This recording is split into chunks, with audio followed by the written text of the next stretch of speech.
Encyclopedia Britannica is one of the subscription databases that can be found on our school library's webpage.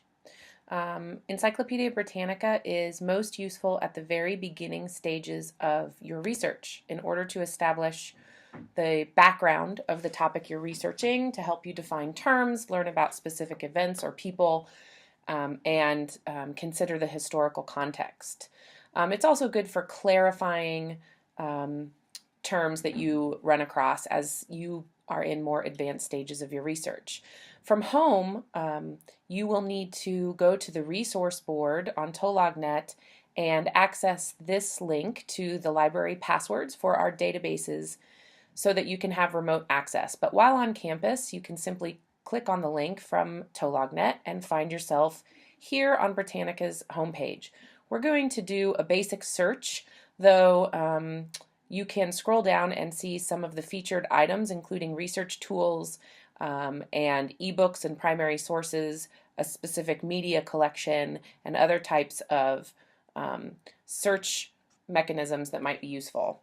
So let's just say you're going to search a fairly broad topic, and you'll notice that Britannica gives you a featured result and a lot of related results. If we go to the featured result, you get an extremely extensive article. It is so long that it is probably unrealistic that you'll read the entire thing.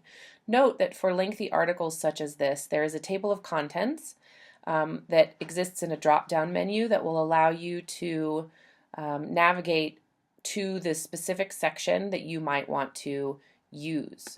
That will take you down to that part of the entry where you can read and click through to the hyperlinked material to navigate to related entries. Additional features here include the ability to share this and get a link that you can then send to a partner or a teacher, someone you might be working with. Of course, you can also tweet it if you're so inclined. You can change the font size, you can email it, print it. I don't recommend printing it unless you are really dedicated to reading things in hard copy. Also notice that Britannica has multimedia resources as well. You can see the videos on the topic that you're studying.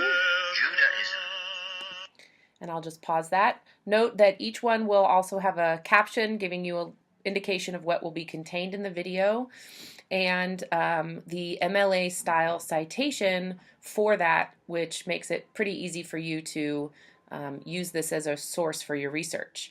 The same goes for the still images that are included. Still images will provide a caption for you of what you're looking at. It'll give credit, meaning where is the still image located, links to related items, and the citation. Again, you can share a link to this image or you can directly email it to someone if you'd prefer to do it that way. So the multimedia images are not to be ignored. There are usually quite a few, and they can be really useful in your study of any topic. Also, Britannica will lead you to related articles that have something to do with the section that you're reading. If you want to think about building your list of search terms, you might find that some of these terms are useful to you. And often there are suggested web links that are related. These are often useful in a very general sense. They're also sort of encyclopedic. They're not necessarily going to provide you with any type of analysis of a topic, but more of a general overview. So last but not least, and I'm going to go to a shorter article in order to illustrate this, if possible.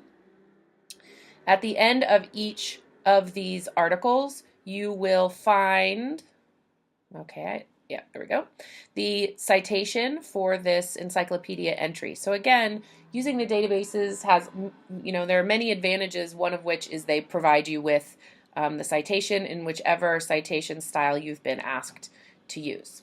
So that's Britannica, fairly simple. It should help you get started at the very beginning stages of your research.